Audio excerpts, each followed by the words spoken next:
ना ऐसी जुल्फे ना ऐसा चेहरा, ना यूं किसी पे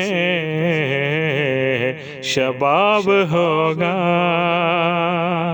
मुख चंद बदल शाशानी, मत्थे चमक दिलाट नूरानी।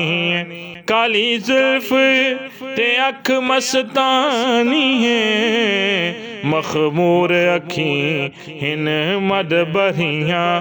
इस सूरत नू मैं जान आखां, जान आखां के जान जहान आखां। सच आखां ते रब दी मैं शान आखां, जिस शान तो शाना सब बनियां। ना ऐसी जुल्फे